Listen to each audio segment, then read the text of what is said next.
नमस्कार, AB star news देख रहे हैं आप और उत्तराखंड की खबरों के खास बुलेटिन हमारी देवभूमि लेकर हाजिर हूं मैं आपके साथ सोहन सिंह।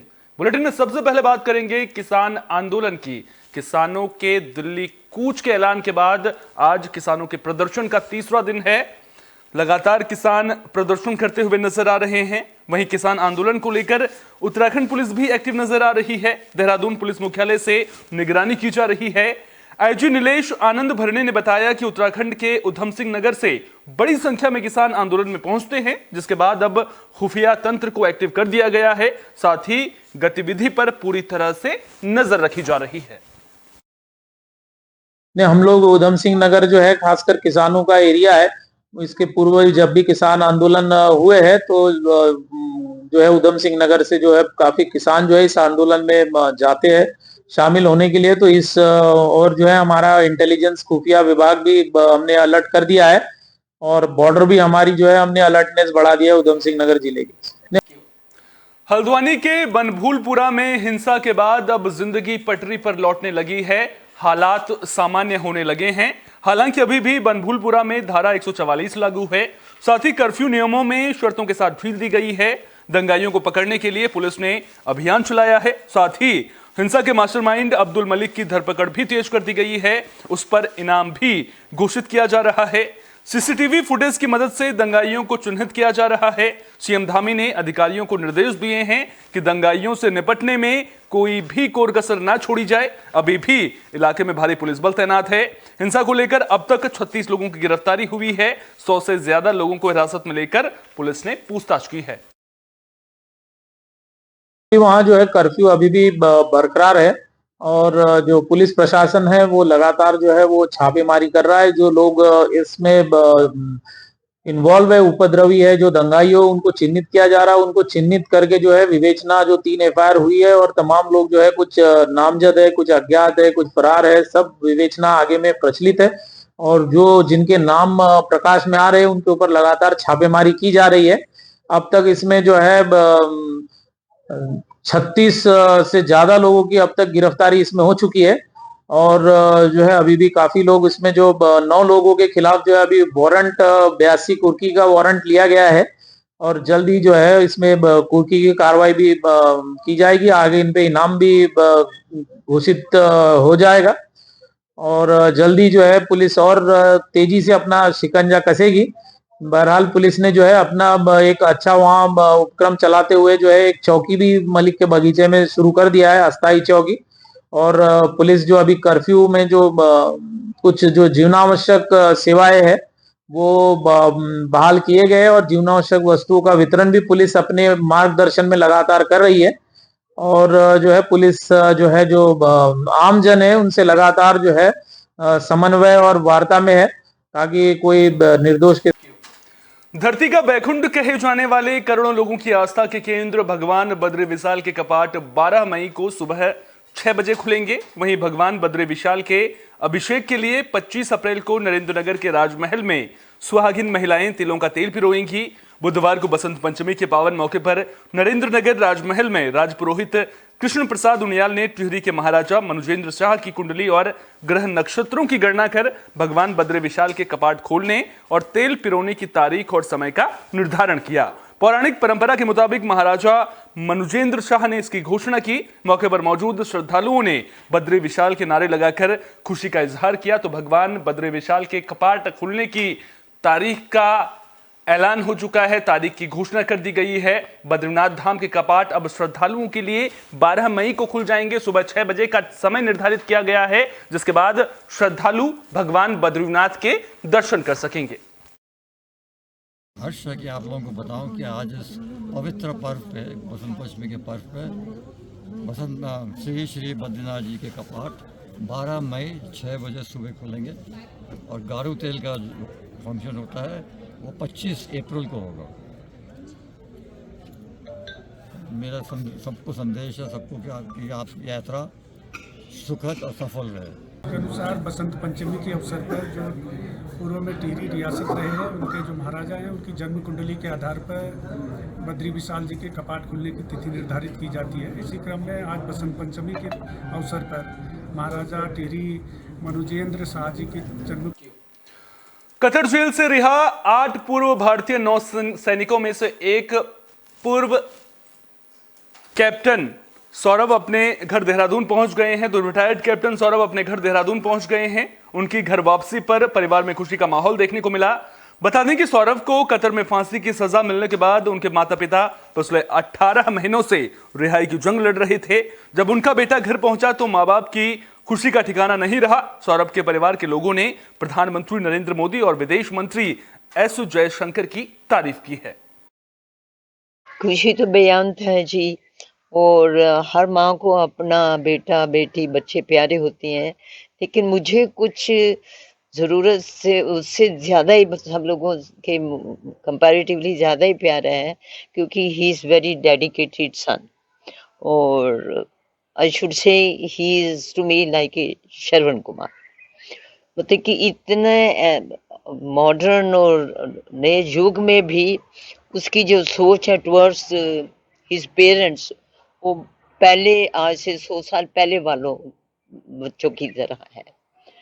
तो जितने टाइम वो वहाँ था, उसको अपना इतना ना हो कि अपने बच्चों बच्चियों का, मेरी आई हैव गॉट 2 डॉल्स, मतलब 2 मेरी ग्रैंड डॉटर्स हैं, और मेरी जो डॉटर इन लॉ है वो मेरी डॉटर है, ना डॉटर इन लॉ। तो उनको तो जो है उसके लिए उनको जो हम पेरेंट्स के टुवर्ड्स उसका जो है वो अनभिज्ञ है, उसका कोई मुकाबला नहीं। तो ऐसे बच्चे के लिए तो माँ का आप जान सकते हो कि उसके लिए क्या, मतलब कि उसके दिल में जगह है, या क्या गुजरी होगी, या अब क्या मेरे अंदर कितना उत्साह भरा हुआ है कि कौन सा पल, कौन सा क्षण हो कि आए और मैं उसको अपने गोद में उसका सिर रख के उसको अपने। बुलेटिन में बात मौसम की भी कर लेते हैं। उत्तराखंड के पहाड़ी इलाकों में बर्फबारी और बारिश की आशंका जताई गई है। यह संभावना गोविंद बल्लभ पंत विश्वविद्यालय के मौसम विभाग ने जताई है। मौसम विशेषज्ञ डॉक्टर एएस मैन ने बताया कि इस बार के मौसम का पैटर्न पहले की तरह बिल्कुल अलग रहा है। इस बार ठंड देर से आई और देर तक रही है, जिससे पश्चिमी विक्षोभ थोड़ा देर से सक्रिय हुए हैं। अब कोहरा और बादल छंटने से तापमान में हल्का इजाफा हुआ है। उन्होंने संभावना जताई कि आने वाले 2 दिनों में मैदानी इलाकों में बादल छाए रहेंगे और उच्च पर्वतीय इलाकों में बारिश के साथ बर्फबारी की भी संभावना जताई गई है। मैदानी इलाकों में कुछ जगहों पर हल्की बूंदाबांदी भी हो सकती है। तो भले ही फिलहाल मौसम खुशनुमा बना हुआ नजर आ रहा है, ठंड से थोड़ी बहुत निजात मिलती हुई नजर आ रही है। कोहरा छंट गया है, अब वो पहले वाली धुंध दिखाई नहीं दे रही है, लेकिन अब संभावना जताई जा रही है कि आने वाले दिनों में मौसम का मिजाज फिर से बदल सकता है। आने वाले दिनों में पहाड़ी इलाकों में बर्फबारी की संभावना जताई गई है। इस साल अगर आप देखेंगे मौसम का जो पैटर्न है वो थोड़ा सा बाकी वर्षों के मुकाबले अलग रहा है। इस बार थोड़ा ठंड देर से शुरू हुई और देर तक रही। जब ठंड देर तक रहती है तो जो पश्चिमी विक्षोभ हैं वो थोड़ा सा देर से सक्रिय होते हैं, और जिसको हम अभी देख भी रहे हैं। जब से कोहरा छटा है और बादल छटे हैं, जो एक परमानेंट फीचर बना हुआ था, तब से तापमान में हल्की सी वृद्धि हुई, और उसके साथ साथ जो पश्चिमी विक्षोभ हैं उनकी भी संख्या बढ़नी शुरू हो गई है। अगर आप आने वाले दिनों की बात करें तो आने वाले दिनों में, अगले 2 दिनों में, आज और कल में मिला के बादल छाए रहेंगे अगर आप बात करते हैं जो मैदानी क्षेत्र है। लेकिन जब आप पहाड़ की तरफ जाते हैं तो जो उच्च पर्वतीय क्षेत्र हैं वहाँ बारिश के साथ साथ बर्फ़ पड़ने की संभावना है। उसमें मुख्यतः जो आपके हायर हिल्स वाले ज़िले हैं, जैसे चमोली हुआ, पिथौरागढ़ हुआ, तो इसमें बर्फ़ पड़ने की संभावना है। बाकी जो आपके प्लेन रीजन है या मिड हिल्स हैं वहाँ बादल तो रहेंगे, लेकिन कोई बारिश की कोई संभावना नहीं। विकसित भारत संकल्प यात्रा का मसूरी में जोरदार स्वागत किया गया है। इस मौके पर बड़ी स्क्रीन भी लगाई गई थी, जिसमें केंद्र और उत्तराखंड सरकार के कार्यकाल पर आधारित एक डॉक्यूमेंट्री भी दिखाई गई। डॉक्यूमेंट्री में केंद्र और उत्तराखंड सरकार के कार्यकाल में विकास कार्यों पर फोकस किया गया। बता दें कि ये यात्रा केंद्र और प्रदेश सरकार की नीतियों के बारे में आमजन को जागरूक करेगी और यात्रा के जरिए आमजन अपनी समस्याएं भी रख सकेंगे। समस्याओं के समाधान के लिए जिला प्रशासन के अधिकारियों की ड्यूटी भी लगाई गई है। आज जो ये कार्यक्रम है ये एक भारत श्रेष्ठ भारत मोदी सरकार की गारंटी विकसित हमारा संकल्प विकसित भारत, जो कि माननीय प्रधानमंत्री मोदी जी का सपना है कि हमें अपने देश को 2047 तक पूर्ण विकसित करना, जो कि सब हमारा जो सुख सुविधाएं हैं सब लोगों को मिले, जो निम्न तबका है वो आगे बढ़े, देश की में सहयोग दे। दूसरा ये है कार्यक्रम हमारा कल जो है ये तीसरा कार्यक्रम था, चौथा कार्यक्रम हमारा कल सिल्वर टाउन पे है। उसमें भी राज्य सरकार के विभिन्न विभागों द्वारा यहाँ पर स्टॉल लगाए जाएंगे। उसमें जो भी राज्य सरकार के सरकार आपके द्वार, उसमें जो भी गरीब तबका है, जो भी लोग यहाँ पर काम कर रहे हैं, जो निम्न तबका है, उनके आधार कार्ड, आयुष्मान कार्ड, स्वरोजगार योजना के अंदर प्रधानमंत्री स्वनिधि योजना और बहुत सारी योजनाएं जो कि सरकारी द्वारा चलाई जा रही है, उनको वहीं पर उसका लाभ मिलेगा और उन पर वहाँ पर फार्म भी भराए जाएंगे और उनको वहाँ पर सम्मानित भी किया जाए जिन लोगों को सरकार द्वारा लाभ मिला है। आज जो ये कार्यक्रम है हेमवती नंदन बहुगुणा गढ़वाल विश्वविद्यालय में छात्र संघ समारोह धूमधाम के साथ मनाया गया।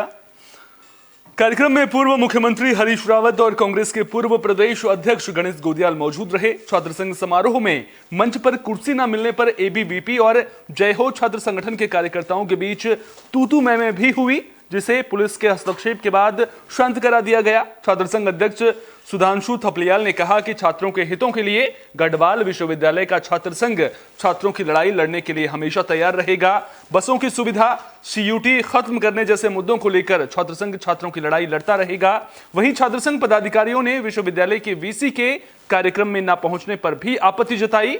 मीडिया कर्मियों से बातचीत के दौरान पूर्व मुख्यमंत्री हरीश रावत ने सड़क, महंगाई, रोजगार और पलायन के मुद्दे पर सरकार को घेरा। उन्होंने कहा कि इन सब मुद्दों को छोड़कर सरकार ने यूसीसी का अलाप कर रखा है।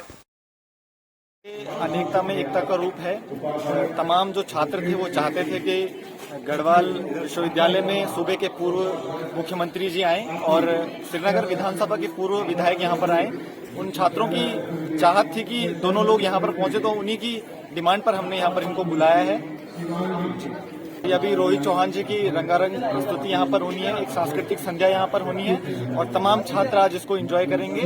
मैं सभी छात्रों से निवेदन करता हूँ कि इस सांस्कृतिक संध्या में आएं और इसका आनंद उठाएं। कई समय से जब से गढ़वाल विश्वविद्यालय 2009 में सेंट्रल यूनिवर्सिटी बनी, तो यहाँ पर बस की बहुत बड़ी समस्या है। इस समस्या को दूर करने के लिए मैं तमाम बार मांग पत्र गढ़वाल विश्वविद्यालय को सौंपता रहा। 5 नई बसों की मेरी डिमांड। सौभाग्य का बात है कि कोविड के बाद हम लोगों को टाइम मिला, हम लोगों के यहाँ पे छात्र संघ उद्घाटन समारोह हुआ। बहुत कुछ सीखने को मिला है यहाँ पे कि कैसे हरीश रावत जी, उनकी उम्र इतनी ज़्यादा होने के बाद भी उनकी जोश, और हम लोग अभी नौजवान हुए तब भी ठंडे पड़े थे। उनसे भी सीखने को मिलता है कि हमें जो है अपने अंदर का जो जागरूक हमको करना है, अपने आप को उस चीज़ को बनाए रखना है और आगे चलकर हमें भी ऐसी समाज की सेवा करनी है।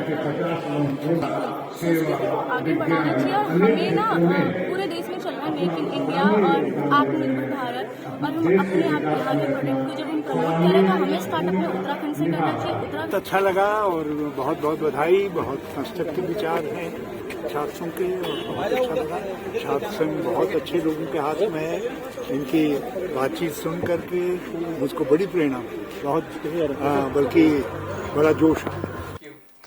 देहरादून को स्वच्छ और सुंदर बनाने की मुहिम शुरू हो चुकी है। स्वच्छ दून सुंदर दून परिकल्पना के तहत काम किया जा रहा है।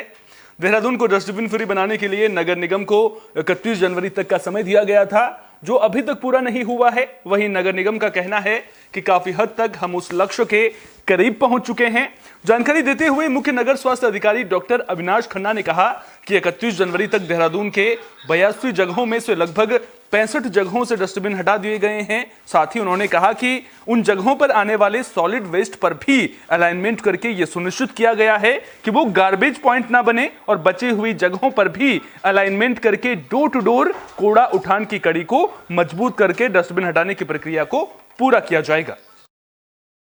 देखिए, हम लोगों को जो टारगेट दिया गया था वो 31 जनवरी तक डस्टबिन फ्री सिटी करना था और हम लोग बिल्कुल उसके निकट हैं। 31 जनवरी तक हम लोगों ने जो हमारे 82 स्थानों पे जो डस्टबिन थे उसमें से लगभग 65 स्थानों से हमने डस्टबिन बिल्कुल क्लियर कर दिए हैं और वहाँ पे आने वाले जो हमारा सॉलिड वेस्ट था, जो रोड स्वीपिंग का था, उसका भी हम लोगों ने जो नए वाहन मिले थे उसके थ्रू अलाइनमेंट करा के जो सुनिश्चित कर लिया है कि उन स्थानों को जो है गार्बेज वनरेबल पॉइंट्स ना बनने दिया जाए। साथ ही साथ जो हमारे 15-20 थाना भी रह गए हैं उसमें भी प्रक्रिया चल रही है और हम लोग अलाइनमेंट कर रहे हैं उन वार्डों में कि जो है पहले। मसूरी में उत्तराखंड पॉल्यूशन कंट्रोल बोर्ड का बड़ा एक्शन देखने को मिला है। कुछ होटलों के खिलाफ पॉल्यूशन कंट्रोल बोर्ड ने कार्रवाई की है। आपको बता दें कि बिना बोर्ड की अनुमति के चल रहे 9 होटलों के बिजली पानी के कनेक्शन काट दिए गए हैं। साथ ही होटलों के संचालन पर भी रोक लगा दी गई है। कार्रवाई से होटल संचालकों में हड़कंप मचा हुआ है। दरअसल पॉल्यूशन कंट्रोल बोर्ड, मसूरी विद्युत विभाग और गढ़वाल जल संस्थान समेत मसूरी पुलिस की संयुक्त टीम ने बिना पॉल्यूशन बोर्ड की अनुमति के चल रहे 9 होटलों के खिलाफ ये कार्रवाई की। इन होटलों को लेकर उत्तराखंड पॉल्यूशन बोर्ड ने नोटिस देकर अनुमति लेने के निर्देश भी दिए थे, लेकिन इसके बावजूद भी 9 होटल संचालक ने नोटिस का जवाब नहीं दिया और ना ही उत्तराखंड पॉल्यूशन बोर्ड से अनुमति ली, जिसके बाद अब उत्तराखंड पॉल्यूशन कंट्रोल बोर्ड की कार्रवाई देखने को मिली है।